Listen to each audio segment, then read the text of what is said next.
To education matters, public universities may be forced to extend the semester as the lecturers' strike continues to bite. Universities remain frozen in a bitter deadlock, caught in an escalating tug-of-war between defiant staff unions and unyielding officials from the Ministry of Education. What began as a simple dispute over pay has now spiraled into a full-blown national crisis fueled by finger-pointing, deepening mistrust, and a swelling wave of student outreach. As Anne Muzungu reports, campuses that once buzzed with learning now echo a chants for justice as unrest brews and calls for urgent action grow louder by the day.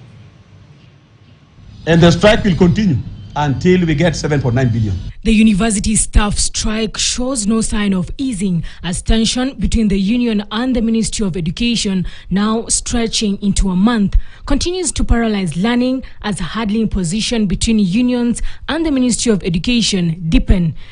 The government has already allocated and disbursed 8.8 billion. And we discovered during the audit that 200 million the government released to universities, and the university never disclosed to the unions that they had received 200 million. It was released in form of capitation. However, the ministry is pushing back, speaking during the launch of a digital donation portal to support needy students. Higher Education Principal Secretary Beatrice Inyangala distanced the ministry from the 7.9 billion shillings figure. The figure, according to the unions, I emphasize, has now moved from 7.9 billion to 7.7. So already that shows that it is not clear what we owe. The standing advisory from the Salaries and Remuneration Commission that we have is 624 million.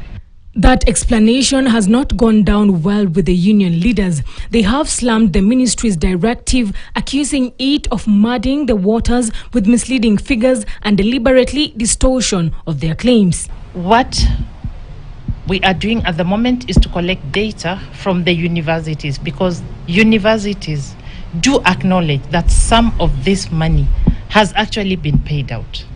So until now, we cannot tell you for sure how much we owe, but by the time we get back to court tomorrow, we should have a figure.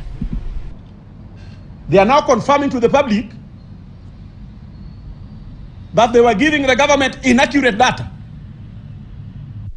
In response, the ministry has labelled the strike illegal, citing a standing court order barring industrial action and threatening disciplinary measures against any staff who continues to abscond duty. Disciplinary actions to those who are not teaching because the strike is illegal.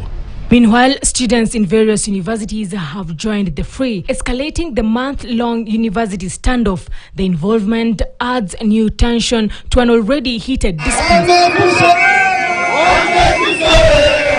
Almost a month down, and the push and pull between the Ministry of Education and the university unions deepens. As the ministry threatens to take disciplinary action, the unions remain relentless. They're not going back to class until all their demands are met. But questions linger. What is the fate of the university students who had just barely begun their semester? Anne Muzungu, KTN, Nairobi. Now, the country's political scene was jolted